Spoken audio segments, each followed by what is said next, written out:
All right. Good morning, guys who are joining from US. Good evening, everyone joining from India. Good afternoon from Europe. Before we start, I hope you guys have downloaded this particular JMeter file. There is a JMX test plan here as well. And download the query if your email ID starts with, for example, C. Go ahead and download the c.txt. Or if your email ID starts with S, you can download either B or E. I'll give 2 more minutes for folks to join and get it downloaded. Once you download the JMeter zip file, paste it anywhere in your system and explode the jar, the zip file, and open the jar. We'll give 2 more minutes and then get started. And by the way, just ping in the chat window if you think if you cannot hear me properly.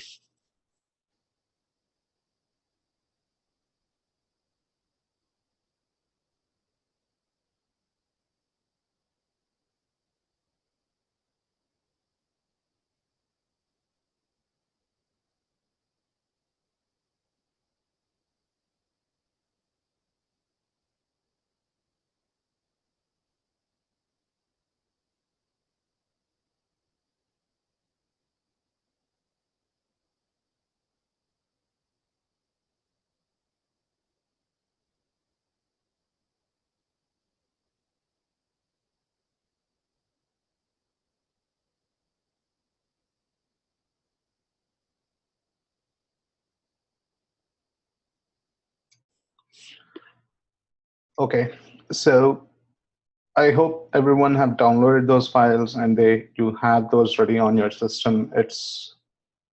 We are not going to start the test at least till 30 minutes, so you have time. So as you're listening to this particular introduction, what are we going to cover, what are we not going to cover, and what is planned for the next 2 hours, you can have this particular activity done in parallel, unzip the zip file and get your test setup done. We'll walk you through the test plan and everything, so don't try to figure out everything that's there. That's the part of this workshop. We are going to explain what's there and what's not there, and how do you actually configure that test plan, right? Now, what is covered in this workshop? Designing a JMeter test plan for load testing a database. In this case, we are using Microsoft SQL Server 2016. So whatever we are going to tell you, it pertains to the Microsoft SQL Server 2016. The wait stats, the JDBC jar files that we are using, the JDBC URL scheme, everything pertains to Microsoft SQL 16. But the general idea of testing any database using JMeter is the same, though there are some syntactical differences in the way the JDBC URL is used, and in the way your queries are written, and the ports that need to be open in order to communicate with the database, etc., etc. But overall, it gives you a good enough guideline on how to exactly load test a database using JMeter. And as a part of this, we'll look into JDBC configuration, a config element in the JMeter. We'll look into the JDBC sampler, and we'll also look into the Perfmon listener in JMeter, how to actually use this Perfmon listener, how does it work, what are the counters available, what if you want to include some more counters which are not there in this particular plugin. We'll look into all those things. And then there is an interesting listener in JMeter, which is called DBMon listener. We'll look into that as well. And minimal set of metrics to monitor in Microsoft SQL. And we look at what are wait stats and what exactly are they and what happens behind the scenes when you say wait stat, and a minimal set of wait stats to look into. And from there, we look at 5 most common performance bottlenecks and how do you identify them from top 5 wait stats. Now, what is not covered in this session is in-depth performance of Microsoft SQL Server. Now, if you really want to learn Microsoft SQL Server performance, it takes years, not just days or months. Your DBAs know it, but if you want to know the end-to-end performance of it as a whole, at least takes 10 to 15 days for a performance tester to get a good grip on what counters to monitor, what are the performance patterns and anti-patterns. So we are not going to cover in-depth performance of SQL Server. We're also not going to cover anything on query tuning, tests, execution plans, or tuning itself with wait stats. When we talk about JDBC drivers, there are types of JDBC drivers, type 1 to type 4. We are not going to explain what each type is. Either we are assuming that you know what those types are, or you can just come back to our Facebook page and post your questions. We can answer it there. We are not going to test, as I said, we are not going to test databases other than Microsoft SQL Server. So what is it in it for you? Like, what is the takeaway? Now, by the end of this 2-hour workshop, you'll be able to write a JMeter test plan for testing a database. Know important metrics to pinpoint high-level bottlenecks, and how to configure Perfmon in JMeter, how to configure DBMon, and 5 bottlenecks in SQL Server. With that said, and wait stats and important wait stats as well. With that said, I would like to give a word of caution. Bottlenecks, counters, metrics, wait stats, or whatever that are explained in this particular workshop, they are by no means to be a complete set required for any performance investigation on your site. Okay, and these, whatever the tips that we are going to tell you, these should be used only as guidelines. And before you recommend anything, talk to your DBA, talk to your developers, talk to your architects before you make a statement that something is wrong here. So this 2-hour workshop is going to be a guideline for you guys rather than a hard and fast rule which says that you need to use this or you need to use that. So if you have installed JMeter, if you have downloaded and opened the JMeter test plan, it looks like this. Now, this is a master test plan that I have right now, but you will be seeing only one JDBC request, but because we don't want you to bombard our database. Our database is not a production database. It's sitting there with a minimal set of hardware. So please be responsible. Please don't increase any load. We trust you guys. Don't play around with this particular load settings. Leave it as it is. If you are going to increase this, that thing can bring the database down, and its entire workshop will be of no use.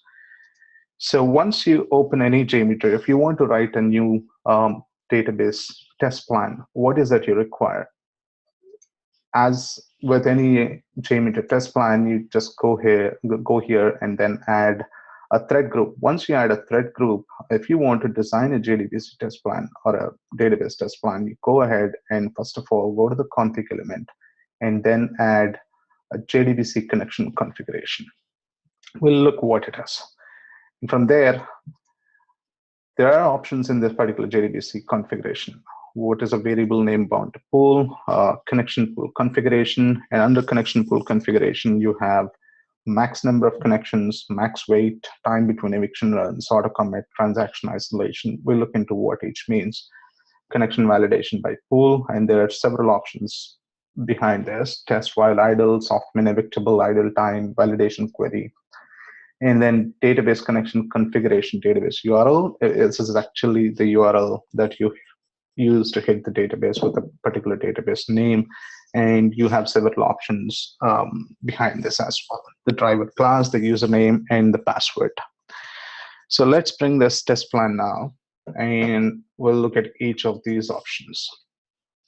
Now, I have given this name as Microsoft SQL connection configuration. You can use your own naming convention, but this is just a best practice, and I don't want to leave the default name as JDBC connection configuration. I like to give my name. And then variable name bound to pool. Now, this entire connection configuration creates a database connection pool. Now, you identify that particular pool using a name. So in this case, I have given this name as my test. Now, you can use multiple connection configurations, and you can give them multiple names. And when you go to a JDBC request, you can actually use which one you want to use. All right. So under this connection pool configuration, we have said there are several options. The max number of connections, If you make it 0, it spins whatever the number of connections that it can spin. But I've limited this to 10, which means that I'm spinning 10 connections from this. I'm using those 10 connections across the users.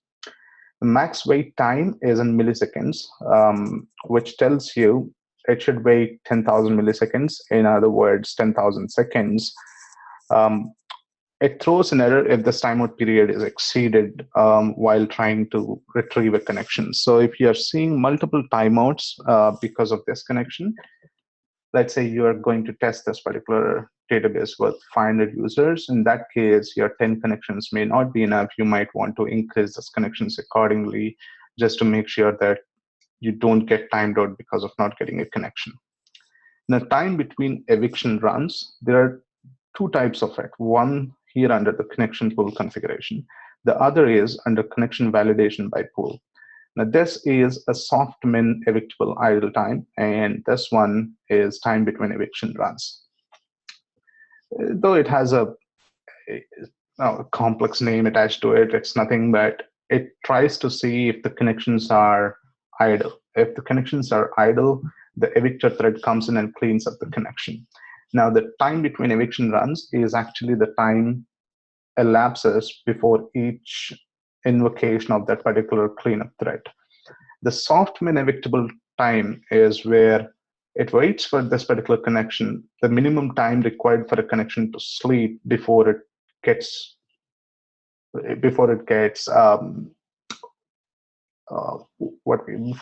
actually seen by an evictor thread. And then auto commit is what do you want to do with the statements? By default, it's true. You can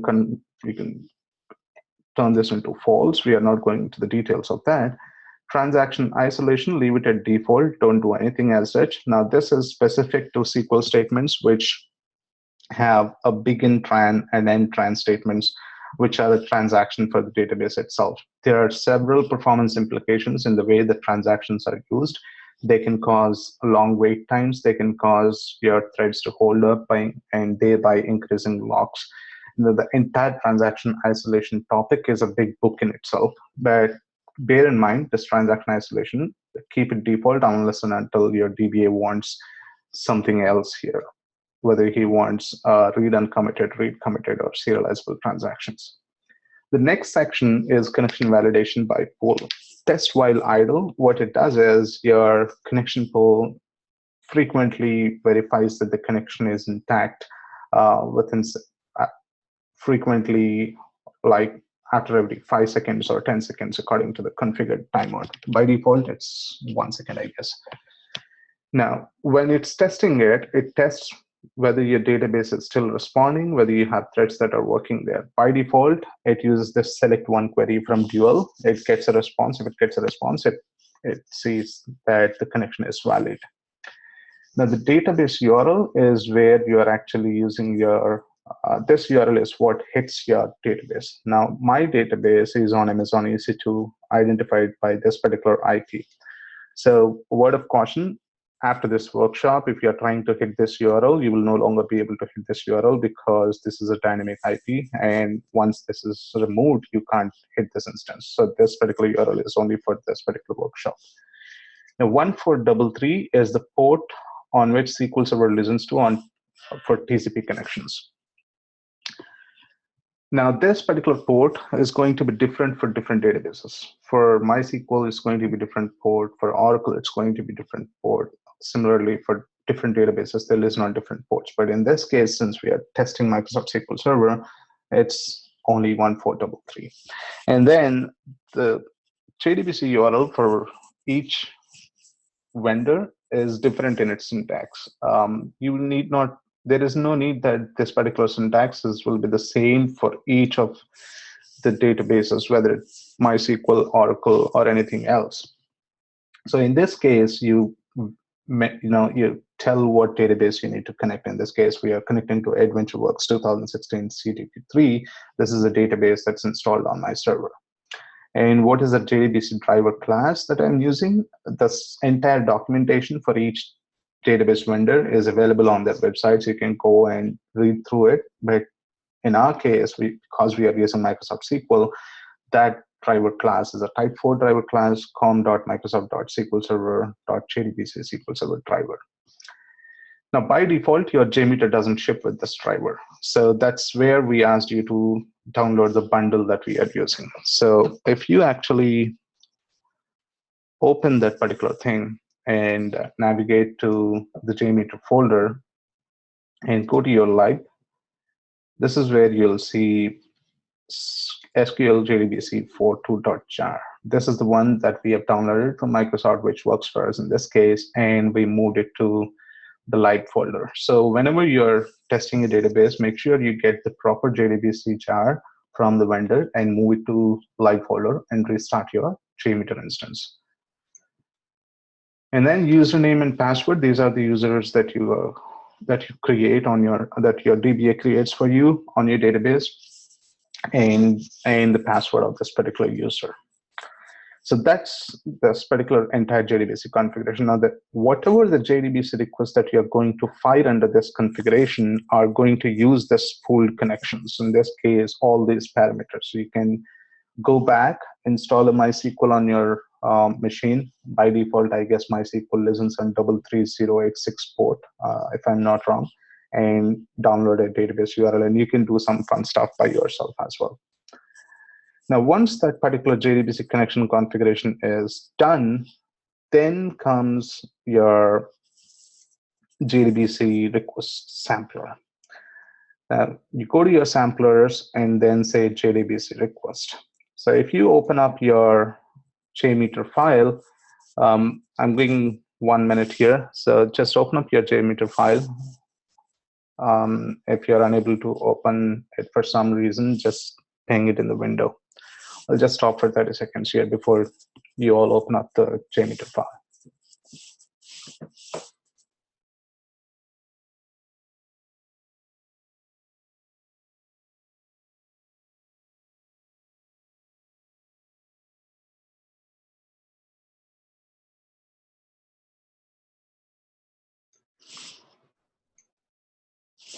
Okay, yeah, I assume that you have the JDBC, the JMeter file open in your system. Now, this is the one that you will see in your query window. And we have also asked you to download a query based on your email ID. If your email ID starts with a particular thing, download this query. Now, open the text file and go ahead and paste that particular query in your JMeter query window. In this case, select national ID number from human resources.employee with job title in this particular thing. Now, each one of you are going to have a different query. For example, some of you might have a metadata query, some of you might have a disk-based inserts, etc., etc. But once you paste that query, you have your JDBC template ready. But before we go into it, let's see what are the options here. Now, we have seen what is a JDBC connection configuration element. And then comes the JDBC request sampler, where you have a variable name bound to poll option, SQL query, and type of queries there, parameter values, parameter types, variable names, result variable name, query timeout in seconds, handle result set. How do you want to handle this result set? Whether you want to store as a string, object for use, counter cards, edit, whatever it is. So let's see what all these options mean in this particular thing. The name, you can just give your name a fancy name or a transaction name, whatever you want. For example, in this case, select national ID number. You can call it select an ID. So this becomes your transaction identifier when you're actually monitoring the results. We'll look into it when we go through the Perfmon and DBMon listeners. And then you can provide your comments. So this my test, remember, this is the one that we have configured in the my connection configuration, variable name. This is nothing but whenever you go to this particular thing and tell my test, you're asking this particular JDBC request sampler to use the configuration that you defined by using this variable. So that's what it is. And then comes SQL query. In this case, this is a select statement. And in some cases, you might see update statement. You need to be very careful in what statement you select here, because if you leave it at select and try to run this particular sampler, it won't run, it gives you an error saying that statement failed. That's because you're trying to update it and you called it a select statement. So make sure you understand your statement, what it does, and then select this accordingly. Now, there are several options here. We're not going to cover each and every option. Some of them are self-explanatory, like select, update, and callable prepared statements. But commits and rollbacks, these are special cases where you actually do some more stuff on an OLTP database. You want to commit those transactions or a data warehouse. Now, there are number of situations that cannot be covered in 2-hour session, but to give you an idea, that's what it is. You select, you paste a query, you tell what type of query it is, and ask your JDBC sampler to run this. And then whenever you're using these prepared statements or stored procedures, remember, if any one of you have worked on any database, your parameters are identified by question marks. So you pass those parameter values here. So if your stored procedure has 8 or 10 parameters in it, you can identify them using 8 to 10 question marks. But when you give the values here, you have to give comma separated values, all the 10 values. Even if something doesn't have any value, you need to leave it. You need to say it null or no value, but there has to be 8 different values here. And then you tell them what the parameter types are. Is it an integer? Is it a varchar? Is it an in parameter, out parameter, in out parameter, etc.? And then variable names you want to store for out parameters. And then if you want to store this particular result variable, result in a variable, you can give a result variable name and specify what is the timeout in seconds for this particular query. So if you're hitting a query and if you want to put a performance SLA into it, saying that, if my query doesn't respond within 3 seconds, just time it out. You can specify that. I haven't specified any query timeout here. And there are also options. How do you want to handle this particular result set? You can either store as a string or an object that you can reuse later, or you can just count the records, or you can even edit it. So once you have that, you guys have pasted that particular query, you have a JDBC test configuration done, you have included a JDBC sampler. Now, you just go here and then add a Perfmon listener. Now, Perfmon metrics collector is a very sought after. It was a much needed thing in JMeter. If some of you guys have worked on JMeter in earlier years, like back in 2008, 2009, it was not as developed. We didn't have a ability to use as many counters as we want. The latest agent that you have, it supports almost 75 counters out of the box, but you can have your own counters defined there as well. So in this case, we have actually added 4 Perfmon counters here. And we'll now, these are the Windows boxes that we are monitoring. If it is a Linux, the bat file will be a SSH file.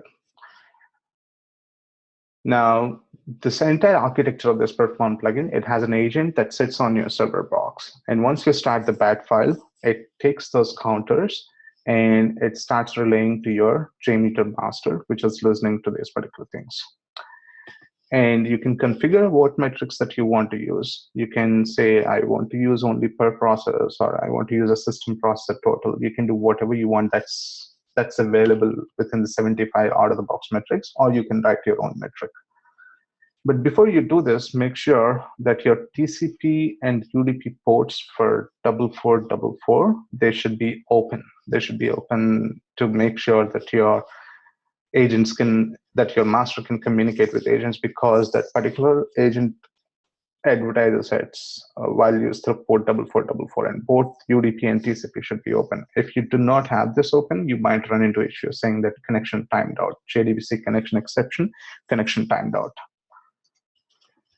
Now, once you have installed that particular metrics, Perfmon metrics plugin, you can get your host name here and the port that it's listening to and the metrics to collect. Now you can see there are several metrics here: swap, memory, disk IO, network IO, TCP, JMX.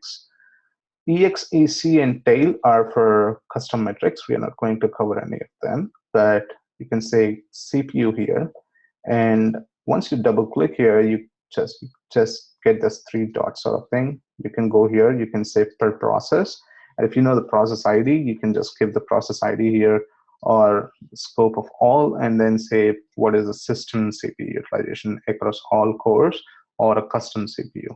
Give the CPU identifier. Remember, CPU identifier start from 1, start from 0. So if you have 4 cores, there will be 0, 1, 2, 3. In this case, I have actually asked it to monitor I/O wait time on CPU. So I've configured all I/O wait across all cores and labeled it CPU I/O wait, and then configured it here. Now, one thing that you might question is, why did I add 4 different Perfmon plugins here? Now, once you start this test, now available MB, when you're monitoring this will be in thousands. CPU I/O wait, it can be only in milliseconds. Disk queue length, it will be in 5, 10, single or double digit numbers, depending on how bad your disk is. Page faults are again in the order of hundreds. So once the test starts and they start seeing this particular chart, your y-axis automatically maps to the highest available value, and because of that, these particular queue length, which are pretty small values, may not be able to show up the way that you want when actually available MB takes up all the space, or you may not decipher what that particular queue length is. So I've added 4 different Perfmon plugins here, and you can just go here on the CPU I/O wait. You can go to the rows. Okay, let's start the test and do that. But you can go to the rows and unselect remaining 3 and leave the CPU I/O wait here. So we have seen 4 metrics there. I have added 4 different metrics, but generally, if you're trying to test a database OS specific count, there are 2 sets of counters. One is your operating system specific counters. The other is your database specific counters. Your operating system specific counters tells you whether there is a problem with the box itself, where your database specific counters tell you whether there is a problem with the database the database management system itself. The RDBMS itself is an OS in itself. So let's see what the minimal set of metrics are. Again, these are not the definitive minimal set. These are the ones that you should use. These are the minimal ones that you can use to get an idea about the health of the server. But if you want to get deep, you might want to go ahead and explore the other metrics. But if you are trying to get a baseline view of this metrics across different runs, this set of metrics will give you a pretty good idea on how your OS is behaving and how your database on that particular OS is behaving. Now, these are the 4 resources that we want to monitor: memory, CPU, disk, and network. And under each of them, we have given you several other counters. Now, there's no use by telling the counters, okay, go and monitor available MB, go and monitor average disk second per write, go and monitor processor queue length. We need to have certain thresholds that we want to cap it against. Now, whatever thresholds that we are telling you here are general thresholds, but if you have a database system installed in an operating system which has a definitive baseline, you need to adapt those particular thresholds to your baseline settings. So available MB is the memory available after giving it to your SQL Server, after making sure all your operating system tasks are taken care of. That's the available MB that you will look into. If it should be greater than 100 MB in most cases. But if it is falling below that, you are having a memory pressure. Now, the second counter is pages per second. The pages per second, this tells you whether you have enough RAM or not in an indirect sense. The paging occurs when your operating system looks for some data in your RAM, it doesn't find it, and it swaps already used file to a hard disk and swaps in a new file into the RAM so that it can get that particular reference quickly in the next turn. Now, the pages input and pages output per second. In pages per second is split into 2 different things: pages input per second and pages output per second. If you are seeing consistently more than 10 in this particular value, there is a problem with your RAM. You should look into your RAM and you should look into your memory configuration and see whether it's because you have a poor disk, whether it's because you have a poor query, whether your workload is properly calibrated or not. Again, if pages input per second or pages output per second is greater than 10, that doesn't mean that you straight away go and change, upgrade your RAM or anything as such. This is an indication that you're having a memory pressure. And how do you deal with it? We'll have n different ways. You need to make sure you understand your workload of your database. You understand what the query is doing. You understand why this particular memory pressure is coming up. And then paging file usage, it should be always less than 70%. If it is more than 70%, it goes hand in hand with your paging activity under pages input per second and pages output per second. Now that's the minimal set of counters on your memory. Now coming to the CPU, your processor time for SQL Server process itself should be less than 80%. If it's not, that doesn't mean that you add cores. It's an indication that the CPU problem is pertinent in your systems. Now, why that CPU problem is showing up needs to be investigated. In some cases, your threads might be waiting on a slow disk I/O, causing a lot of context switches for your threads, which increases this particular processor time of your SQL Server. Now, if you go back and if you figure out that this is because of a bad disk, and if you change that disk, you can see a dramatic decrease in this particular SQL Server processor time. So this is one example where you see a CPU utilization going beyond 80%, 85%, but the definitive culprit is not the CPU itself, but it's because of a poor disk.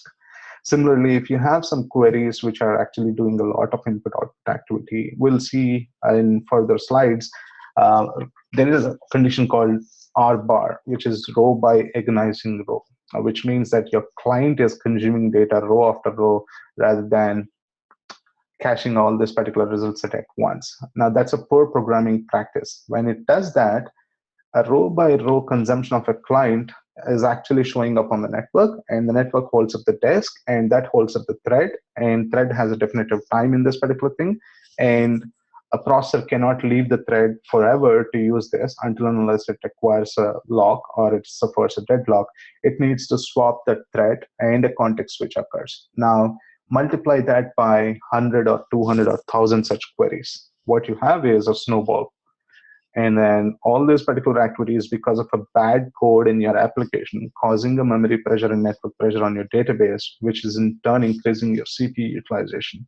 So you go there, see 85% per processor utilization, you should not go back to your DBS and developers and your test managers and tell that, oh yeah, there is a processor problem. You need to upgrade the processor or add the processors. Absolutely no. Go ahead and check all the conditions and come back with a relatively logical explanation. And then processor 0, 1, 2, 1, 2, 3, whatever the cores that you have, it should have less than 30%. Each individual processor should have less than 30% of the total process time. If it is showing up more process, until unless you have a processor affinity set in the Microsoft SQL Server, the 30% is your general threshold that you should be looking to.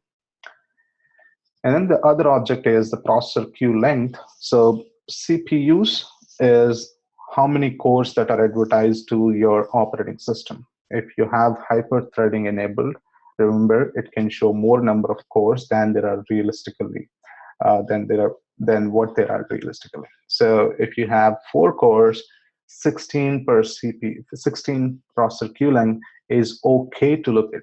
It's not good, it's not bad, it's okay. Because sometimes with OLTPs and data warehouse systems, when there are huge batch files working on and huge number of transactions coming into your database, it's inevitable. We'll see why it is inevitable when we are talking about wait stats.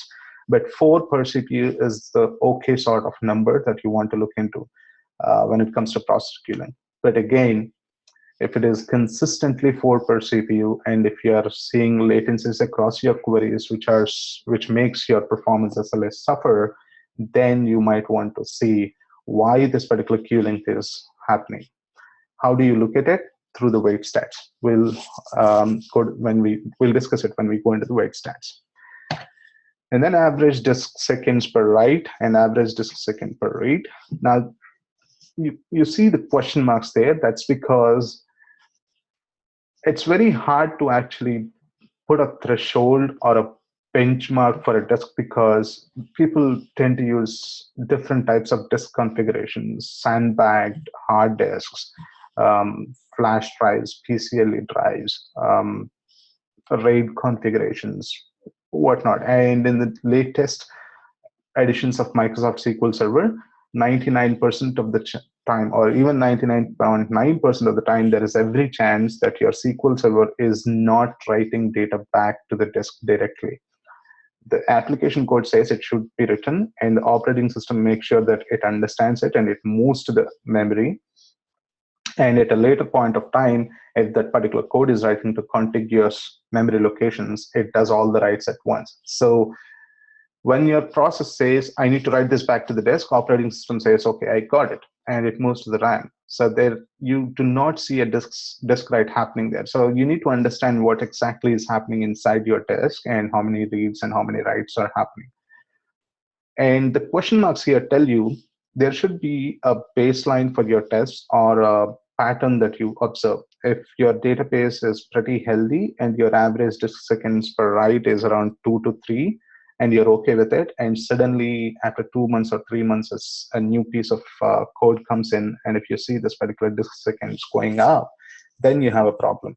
So in this case, what we discussed, 2 seconds, 3 seconds is normal, may not be normal for some other guys. So it all burns down to what your workload is and what is that you're observing across your database. And if there are any anomalies, how do you catch it? And then comes total network utilization and network output queue length. These are also pretty relative, but if there is a consistent queue length size of about 3, that's an indication that you have more workload in terms of megabytes coming than your NIC card can handle. Either you switch your NIC card to a higher available bandwidth, or you increase the amount of bandwidth that is required, or shard the databases using clusters, you distribute the workload. There are several ways that you can actually alleviate this particular bottleneck from.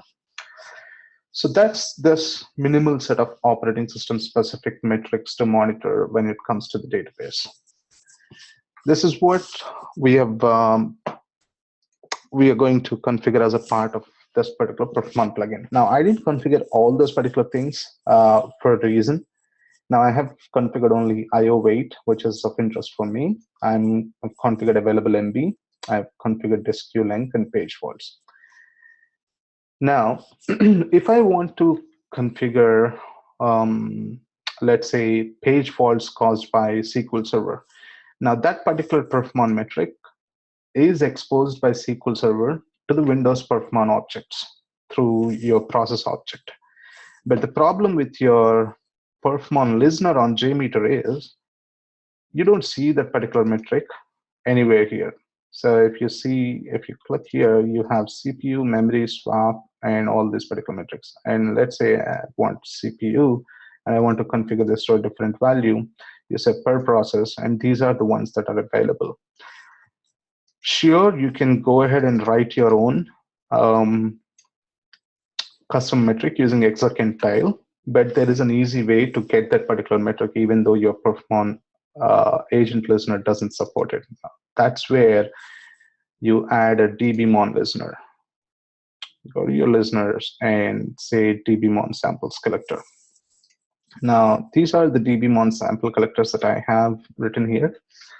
Now, what's a DBMon and what does it do? So let's go to the SQL Server specific counters. Now, we have seen operating system specific counters, and now we are seeing a SQL Server specific counters, which are sitting on top of that operating system. There are at least 750 plus counters that are exposed by SQL Server. So if you want to look at all the 750 specific counters, you are not going to be in performance testing industry. You would better be a DBA. And for the same reason, we are not going to cover all the 750 specific counters here. These are the minimal set of counters that I personally use most of the time, but based on the conditions, I tend to add more counters as they come into it, but this is the minimal set that I start with. I look into buffer manager, I look into access methods, I look into SQL Server activity, weights, and memory. And under these, you have several other options. So let's see what these options are. And how do we do it using a DBMon listener. Now, page life expectancy under buffer manager, typically your healthy number is greater than 300. Now, what is a page on a SQL Server is a block of memory. To be very basic in a layman terms, it's a block of memory. And in most cases, it's of 8 KB in size. So whenever your SQL Server is swapping files from your memory to hard disk because it wants something else in the buffer, it moves in 8K partitions. And each page should be there at least for 5 minutes, which makes sure that SQL Server is not undergoing too much of swap activity. Now, if you correlate this page life expectancy with the OS specific counters where we are doing this page input per second, the less value that you see here, if the page life expectancy is going down, you will see more paging activity here. So you see the correlation between these two metrics. Now, again, it's not a hard and fast rule that every database in this world, for every application that it's going to be used for, should be around 300 and above 300. There are cases where you don't see this particular 300 value, but your RAM is fine, your processor is fine, your transaction response times are fine. It's just that the workload is designed in such a way that doesn't allow you to keep any page for more than 5 minutes, 2 minutes, 1 minute, whatever that you're observing there. But as long as your queries are doing fine, you're not seeing any wait stats, alarming wait stats, and you're not seeing any disk bottlenecks or processor bottlenecks, that's okay. But for most cases, and even if you go on to SQLskills.com, it recommends 300 as a normal number that they see across. The next counter is free list stalls per second. Now, what this does is, this is actually a number of requests per second where your data requests are stalling because no buffers are available. They should be less than 2. If it is more than 2, it means that SQL Server needs more memory. What do you mean by SQL Server needs more memory is, remember, we have operating system, which might have a 16 gigabytes of RAM. And then on top of it, we are installing a SQL Server, and we are giving it a specific memory to use. Now, SQL itself is an operating system in itself. It's a database OS sitting on top of your Windows OS. Now, if you don't give enough memory to your particular SQL Server itself, the buffers are accordingly sized based on the memory you give. And if your buffers are swapping these disks across from your physical disk to buffer manager, that's where you see this particular stalls happening. If it is greater than 2 consistently, then you have a problem with the amount of memory that you have given to the SQL Server. Now, page reads per second and page writes per second, this go hand in hand with your operating system paging manager. But here we are talking about what's happening from inside the buffer manager. Remember, the pages that we talked about, page-ins, page-outs that we talked about on an operating system level is around 10, but here we are looking at 90. Similarly, free pages. This is a tricky thing. The free pages that you're looking here, if it falls below 640 MB, most of the books and SQL reference articles tell you it's an alarming sign. The 640 is a magical number. There is a calculation behind it. We are not going to talk about it, but 640 is nothing but it translates to around 5 MB. So if it falls behind 640, it tells that you have a memory pressure. But if you go onto the Google or Stack Overflow or SQLskills.com and try to figure out what exactly does this particular free pages do with your SQL Server database performance, there are different sorts of answers. There are people who say that, well, my free pages are less than 600, but my database is healthy. I don't see any problems with it. So you need to understand your workload again here to understand what this particular free pages is doing. But as a general guideline, it should not fall below 640. And then comes full scans. I've left it double star, double question mark. Now, there is a reason why I have done it. Full scans can happen either on a table or an index. Table full scans, index full scans. Now, you can ignore this as long as your CPU is not really clocking high. But if your CPU utilization coincides with your high scan rates, then you have a poor index utilization or your stats are out of date. Now, what exactly happens when you have a full scan per second is it's opposite to what happens when you have a proper index in place. When you have a proper index in place, the query plan knows what data it should actually take out and and what is the optimal way to take it out.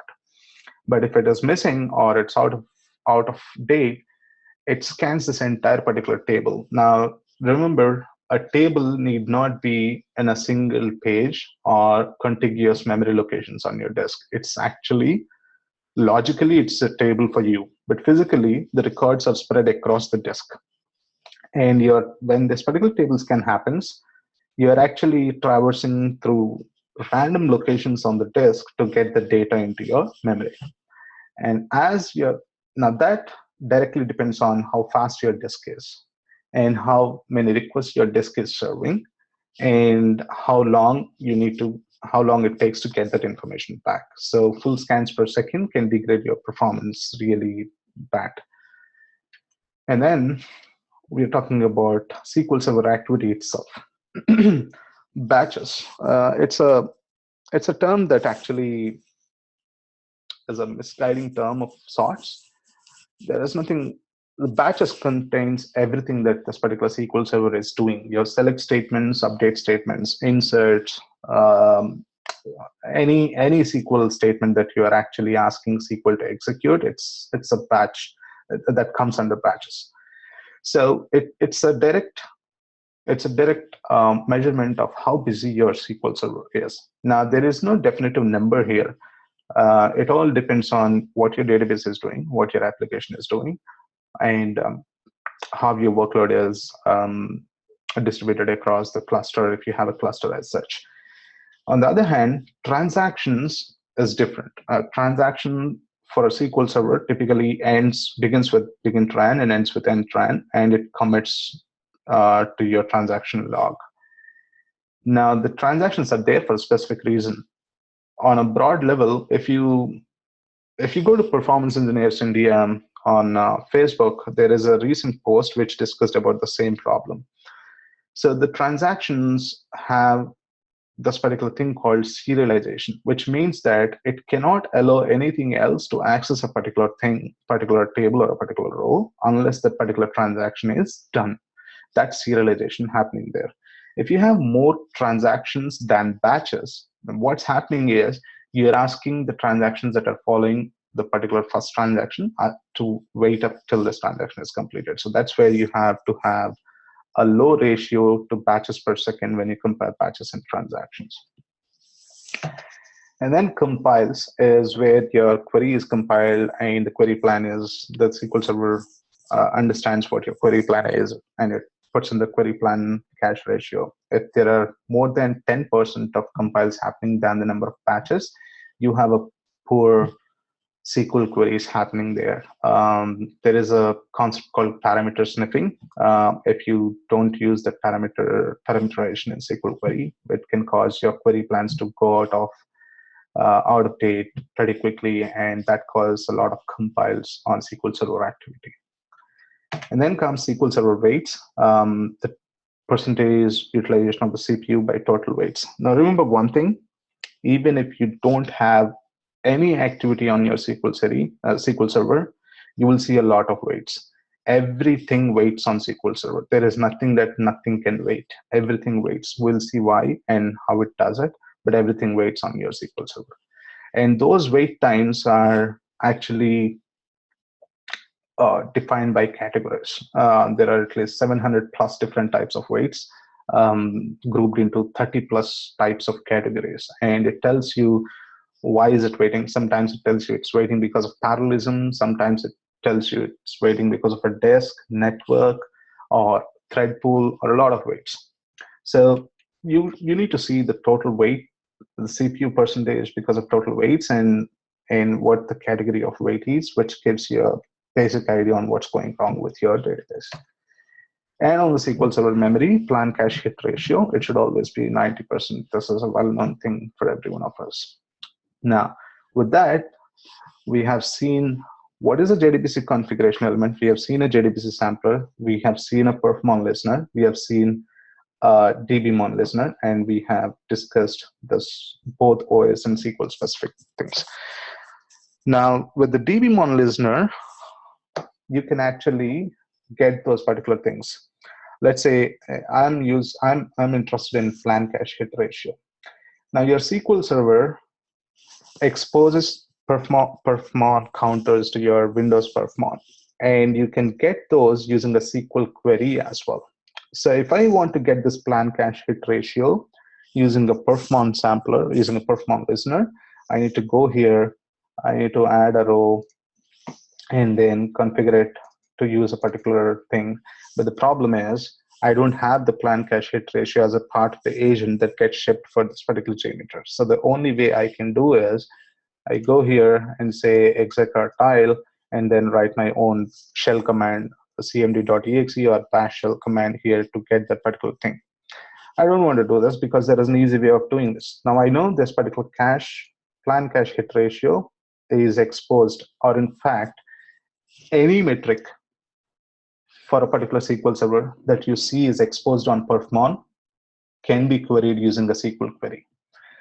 And what I've done is I went to this particular DBMon listener. Again, I go here, right click, add listener, and then DBMon samples collector. Now, if you don't have these particular additional listeners installed on your thing, you just go there and say plugin manager. And then I have installed all this, but you can go to the available plugins and see, you will see a DBMon listener here, and select it, apply changes, and restart JMeter. Once you have that, you will see DBMon samples collector. Now I've added that, and then plan cache hit ratio. This is this particular query that I'm using, select counter value from sys.dm_os performance stats.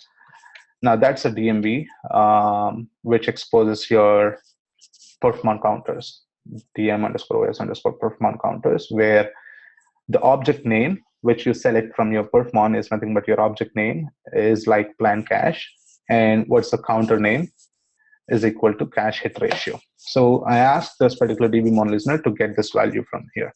Similarly, I'm getting a user connections as well, and I'm asking page writes per second and page reads per second to be reported as well. Now, there is a catch here. This particular SQL Server can expose numeric, non-numeric, text-based, anything that you want, or it is designed to. But your DBMon listener works with only those queries which return an integer or a number in itself, it should return a number to be able to be plotted. So make sure you keep that in your mind when you're using DBMon listener. Whatever you're using here should return a number so that it can plot this particular thing. So I'm using the same JDBC pool variable name called my test here, and I'm giving the chart label page reads per second, page writes per second, user connections, and plan cache hit ratio. Now I have selected delta for 2, and I haven't selected delta for these two. What this delta tells you is, by default, when you say give me page reads per second, it gives you the aggregate value that's there at that particular moment of time.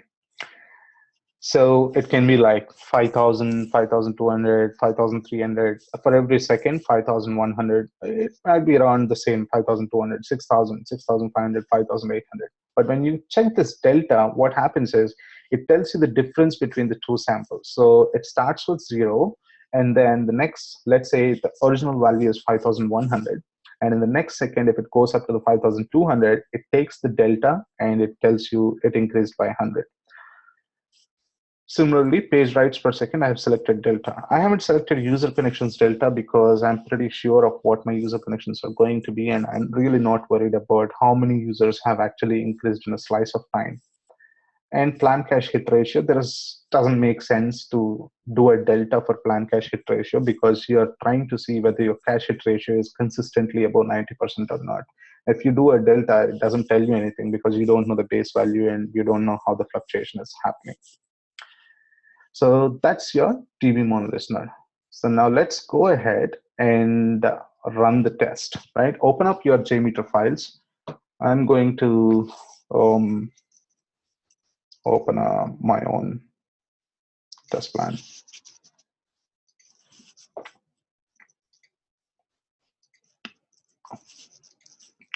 I assume that you guys have used the statement that you are using here, that you have downloaded, and paste that statement here. And just say hit with no pauses. We'll see what's happening here. I've started this test. You guys can go ahead and start the test as well. Now come back here. I'm doing some modifications, if you can see.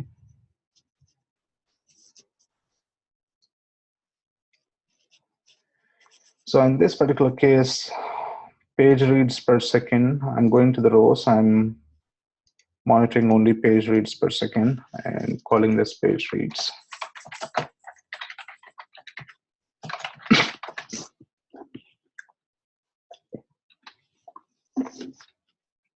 And I'm going here as well, taking this particular thing, and we are asking it to be page writes.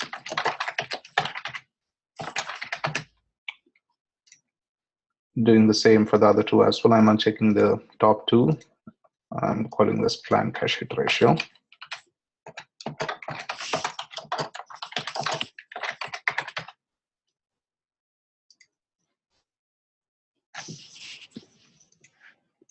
And for this, I'm saying this as user connections.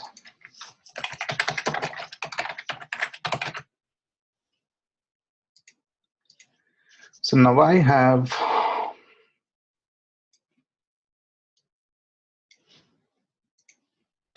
three different counters that I can monitor here. What's my page reads per happening here? Page writes per happening here. There's not much write activity happening. Plan cache hit ratio, it's a pretty low level too, because we just started this particular test and the database has been started fresh. Nothing goes into the plan cache. It needs to build those plans before that cache can be utilized. So you will start seeing this at a low value, but as you keep this particular database running with the same workload, the cache starts building up and you will see it going up 70%, 80%, 90%. And then user connections, we are seeing very good activity. I hope every one of you are running. It's reached a particular level. 33 users, some users are dropping out. And then here I'm monitoring different metrics from the Perfmon. I'm going to the rows. I'm asking it to be IO wait time, or CPU utilization in this case. And here I'm asking it to be disk IO.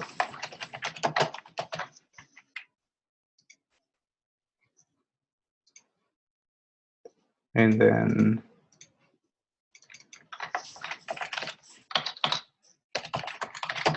available MB. And then you can see how your response times are behaving here. For me, it's only JDBC request 1, which is specifically the response time taken for this. Most of the time, my response times are around this particular thing. And over time, I see spikes. We'll need to investigate what's happening during those spikes. Right. I'm going to stop this test at this point, but you guys keep continuing doing that particular test. I want to open the master file. And I'm going to kick off this master file because there's this sampler that I want everyone to use because it gives a good indication of how your response times are distributed. Starting with no pauses. Even then, it's pausing for some reason. This is one listener that I use a lot, response times distribution. It gives you a pretty good idea on where your response times are grouped together most of the time. And it tells you what are the queries that are outlying in terms of responses. Now, as your test is going along, you will see this x-axis values getting changed based on how your response times over time are acting up. Now, this particular thing is intentional query, which takes more than one execution plans.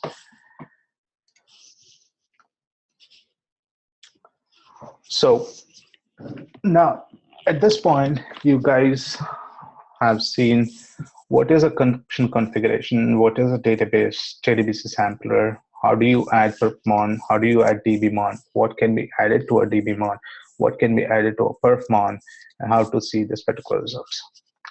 But we have been talking about wait stats, waits, SQL Server has to wait, and we'll see why. You can keep this test running for 10 more minutes, or you can, I'll tell you when to stop, but let's keep this test running for 10 more minutes.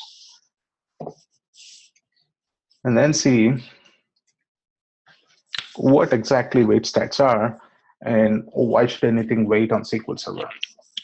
Now, we have been telling you that SQL Server itself is an operating system sitting on top of another operating system, but there is communication happening between both SQL and the base OS in terms of schedulers, threads, and etc. Now, to understand why a wait occurs and what a wait is, you'll need to see what's happening when you ask this particular database a query. Now, let's say you are here asking this particular database either through a web application or through a client-server application, a particular question, right? A particular query, be it select, insert, update, or whatever it is. What your SQL Server does at this point is it creates a session for you. And you can use the sessions counter from your SQL as well to be monitored on your JMeter DBMon sampler.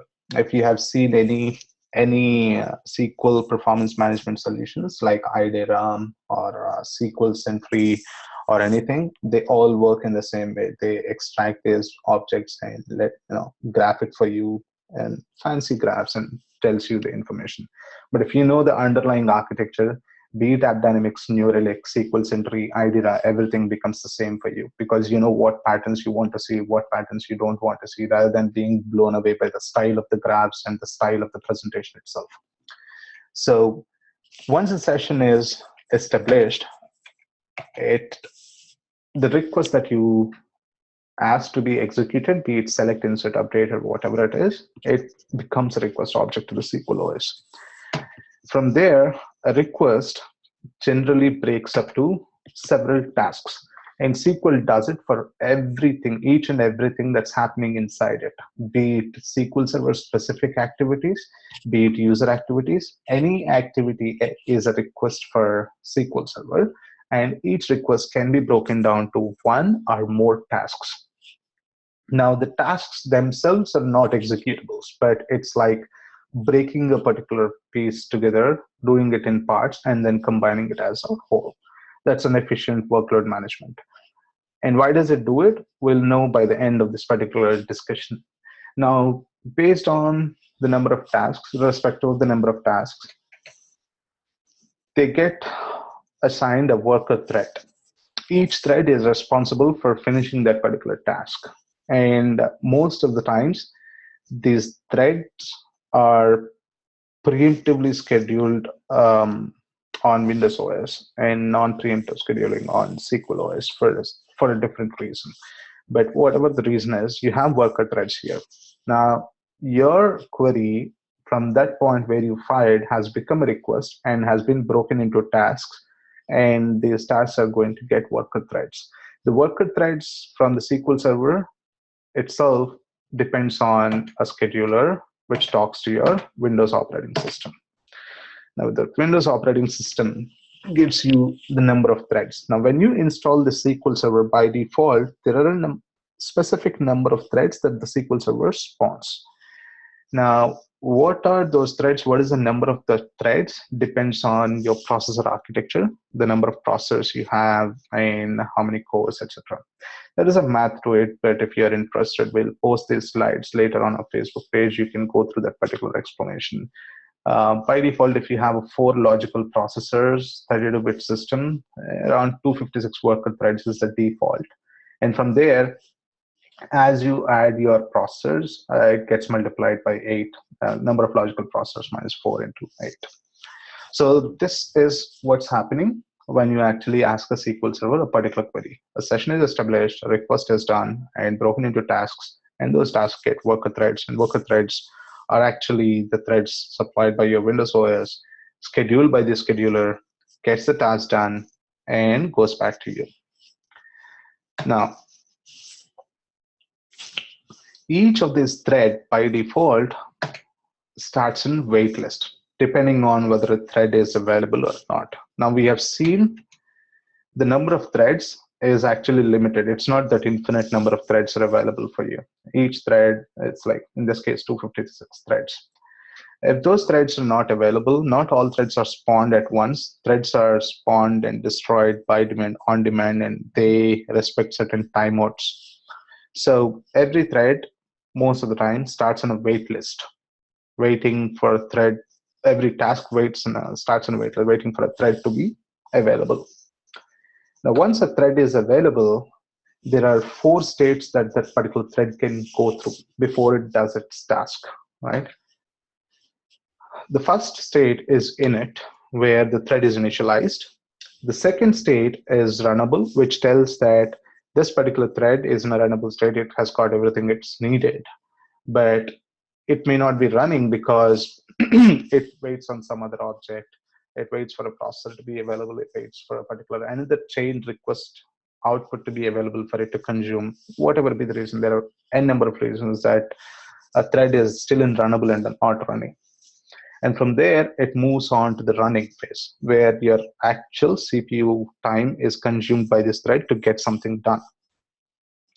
And at this point, if it is done with its activity, it goes to the suspended state. If it's not done, based on the scheduling algorithm, based on how the scheduling is done, if a thread is not done within a specific time of a default 4 milliseconds, but it can be configured. People configure it in different ways. But if within 4 milliseconds, if it is not done, it moves back to the wait list and goes through the same process again.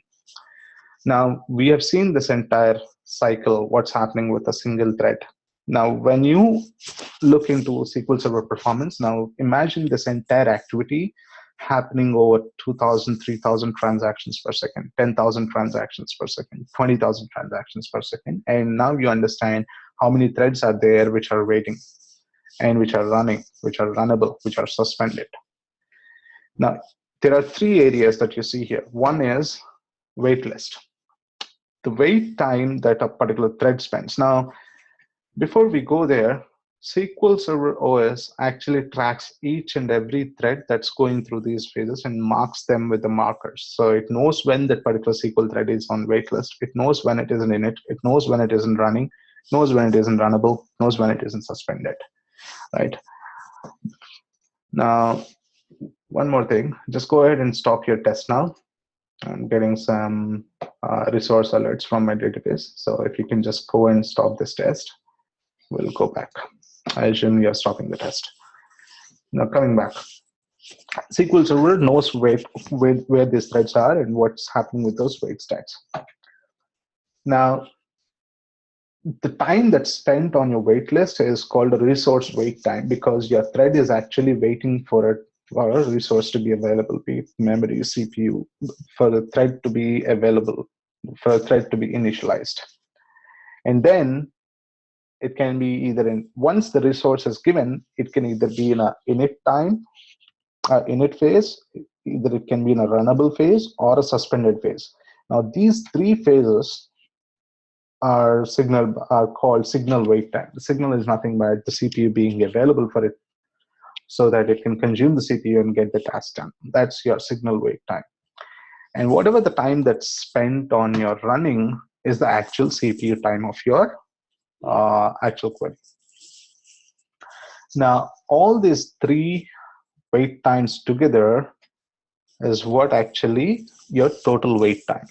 So if you say my query is responding in 2 seconds, that doesn't mean that the actual execution of the query is 2 seconds itself. That 2 seconds is composed of all these particular timings.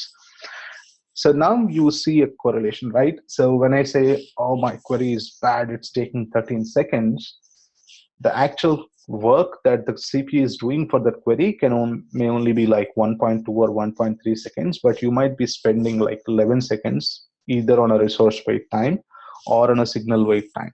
Now, as I said, there are 700 plus different types of weights, and they are categorized into 30 plus weight categories.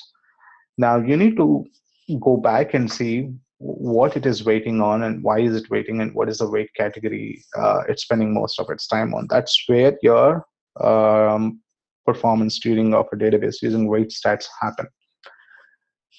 Now, that will lead you to several avenues depending on if your weights are really high on disk IO system. There is a different avenue. If your weights are really high on CPU, there is a different avenue. If your weights are on CX packet, we'll see what it is, but it means there is a what you call it as a parallelism fault. And then you go to the max DOP, etc., which we are not discussing into, and I don't want to overwhelm every one of you with all this particular jargon. But ultimately, you need to understand, okay, my query, every request will go through these phases, and I need to see what the weight category is and then map it back. So that's a bottom-up approach that you're doing. Map it back to what's happening, and then talk to your developers and DBAs and see whether you need a query tuning, whether you need a configuration setting, whether you need a hardware refresh, or whether you need to shard your databases or make it into a cluster or efficient workload modeling. There is no single answer to each and every performance problem because every use case is different.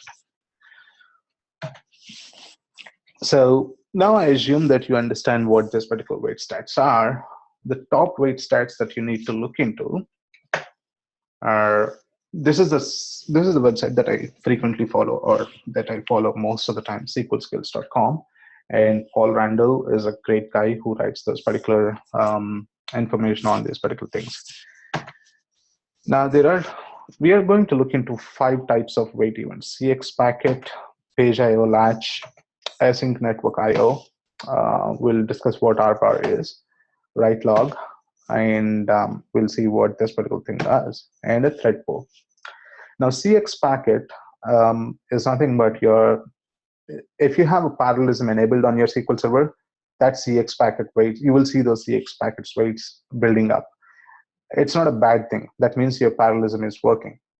But if you see one thread have a lot more to do than the others, then the whole query is blocked, and while this particular long-running thread completes, that the other thread is waiting on it. So you need to understand what your CX packets are doing, what your CX packet weights are, and what's your max DOP is set to, in order to understand whether your parallelism is in fact doing good for you or doing bad for you. And then comes the next page IO latch, which is nothing but, this is where your SQL Server is waiting for a data page. Remember, when we say data page, that we are talking about those 8K page sizes on the SQL OS. So this is waiting for a data page to be read from disk into memory. Now, if you are seeing this page IO latch weights increasing over time, it means that either your disk system is slow or you're having a lot of swapping happening. Now, a lot of swapping can happen for different reasons again. It's because you haven't given enough memory to SQL, or it's because your queries are poor, or it's because you're reading unnecessary data. You need to understand what exactly is happening. So let's map back. Page IO latch is high, and we know it's high, which means that the paging activity is happening. Now we need to understand why this paging activity is happening, and you need to see what that particular queries are doing, what that workload model is doing, in addition to whether your disk is healthy.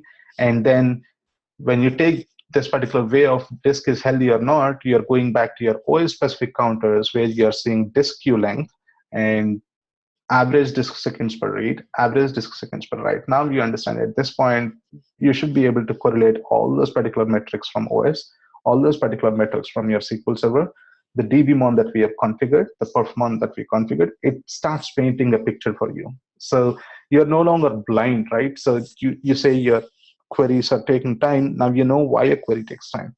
Okay, waits are happening. All right. What is the wait happening? Page IO latch. All right, page IO latch is happening. So what's page IO latch? Well, it's causing a lot of swapping activity. Okay, swapping activity. Why swapping activity? And why, even if swapping is happening, why is it taking so long? Maybe my disk is slow. Okay, can we see whether your disk is slow? Yeah, let's go and see what your disk seconds per read, disk seconds per write are. Are they showing any sign of alerts or alarms? No, they're pretty smooth. They're as it is throughout your baseline and your load test. Well, it's not the disk. Then what?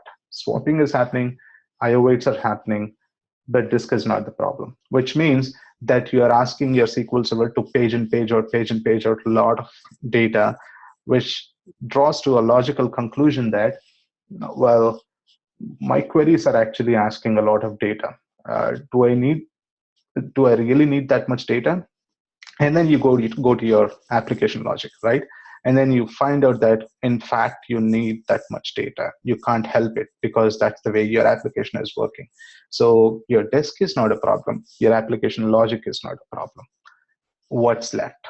Well, there is only one thing left. You need to go back and assign more memory to your SQL Server so that it can have more usable memory in its buffer, and it does a read ahead, brings all those files into memory, and it need not do a swap again. You solved a performance problem there. Now, that may not be a solution completely, but at least you have a lead. And then you do it and then run the test again to see whether it alleviated your problem or not. Now, the next logical wait stat is your async network IO, which is again a chain of events which can happen. Now, most of the time when this async network IO, what async network IO is nothing but your waits are happening on a network interface card because a client is consuming data. And there are cases where applications are designed to consume data row by row, which is called row by agonizing row. That's what R bar is. Instead of flushing all the data to a cache and leaving it to the application itself to figure out what it wants to do with the data, it maintains the connection with your database, blocking a lot of other requests at the back of the database. So it's like this: you go to a shopping mall, and then let's say you bought 20 books together. You can say, I've got 20 books together, here it is, and you can get the particular billing done in a bundle. Or you can put the 20 books in your cart, take one book after one book after other, and get the billing done, which takes 20 times more than your bundle activity. That's exactly what's happening with your async network IO. You're asking your client to consume the data row by agonizing row, which is stopping this particular connection, which is causing this particular wait to happen on the other threads. And then comes the write log. Now, this is the log management system. It waits for a log flush to the disk. Again, if your disk is bad, your write log can build up. Now, both in page IO latch and write log, and in some cases, async network IO, you might want to see the sys.dm _io _virtual file stats, which tells you what your disk activity is like. You may not have privileges to run this particular sys.dm virtual file stats, but you can ask your DBA. Pretty much every DBA knows this, and they do this particular stuff. And then you can correlate that virtual file stats along with your write log to see whether your disk is an IO bottleneck or not. And if your write log is longer, it most of the time means that you've got internal contention and you need to shard the data across different disks. Or if it's not the problem, you might want to see why you're creating so much of a transaction log. And the last one, these are the 5 that we said, 5 most common wait stats. The last one is a thread pool. If you're seeing waits on thread pool, which this means that not enough worker threads are there on the system to satisfy demand. So if you go to this particular slide where we are talking about worker threads, If your workload is increasing, more number of users coming in, more number of sessions and requests and tasks, but if your worker threads are limited, going back to the same supermarket example, if you have only 10 cashiers, but your shoppers are getting increased, like 20 shoppers to 40 shoppers to 80 shoppers to 800 shoppers, obviously the one in the last will have to wait for 3 hours to get his billing done. It works the same way here as well. So if you have your thread pool weights going up, you need to see whether you have enough threads on this particular threads available on this particular system or not. Now, this thread pool weight shows up a lot of times. This is a large number of cases where you see thread pool weight showing up when your CX packet weights are high. This is logical. This makes most logical sense, because when you enable parallelism on your SQL Server, according to your max degree of parallelism setting, you're going to have a number of threads per query getting the task done. Now go back to this particular thing. What is a parallelism? A request does this particular task. Instead of single thread asking to get all the tasks done, we are giving multiple threads to get all the tasks done in a single time slice and get it back, which is good, which we are enabling parallelism for. But when you do that, depending on how many threads are given to a particular request, depending on the number of tasks, and if one of the tasks takes a long time, all these threads have to wait to get that particular transaction done. And as a result, you will see this particular thread pool and CX packet logs increasing in number. So these are the 5 weight stats, top 5 weight stats that you want to look into to start with. But as I said, there are 700 plus weight stats divided into 30 categories. If you are really interested to know what those are and learn more about SQL Server performance tuning, there are a couple of books that we are going to recommend on the Facebook page. You can go ahead and buy those books. But one of the books that I recommend to any performance engineer wanting to understand the database performance is SQL Performance Explained. You can go to the Amazon and buy that book. It's available for like $20, and it's a valuable book. You will thank that guy 1,000 times every day when you solve a database performance problem. That book is database vendor agnostic. It tells you how a database performance problem crops up. Now that brings us to the end of this session. But before we say goodbye, let's see quickly what we have done today. So we have seen what is a JDBC test plan, JDBC connection configuration element is like, and we have enabled that particular thing here. We've walked through all these particular things, and then we have seen what a JDBC request sampler is. My PowerPoint is giving up here. Just a moment.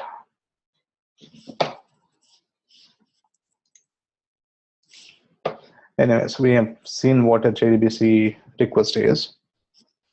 We've also seen how to use a type of the statement and what this particular parameter values and types mean.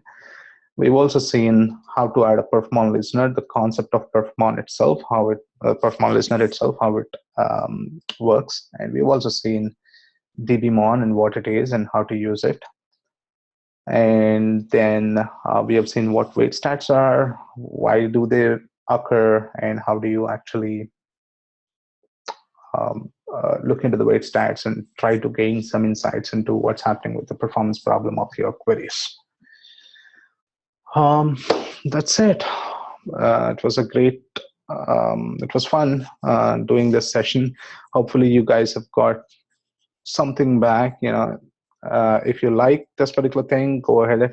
This particular video will be made available on the YouTube channel. You can go to the Perfect Academy YouTube channel and subscribe. Or if you think this helped you, go ahead and like the page on the Facebook Perfect Academy. There is a whole new series of Linux videos that are going to be posted into our YouTube channel. We're not going to do any webinars or workshops on Linux, but there is a whole new slew of videos that's coming in, how to use VMstat, IOstat, NetStats, etc. So that's going to be on our YouTube channel as well as Facebook page. But before you guys leave for the day, thanks again. But there's a small change our Facebook page is going through. Excuse me. We are changing our logo, so that's our new logo. If you have any questions, write to us, admin@perfectacademy.com. And thanks for joining. Hopefully we made some difference today.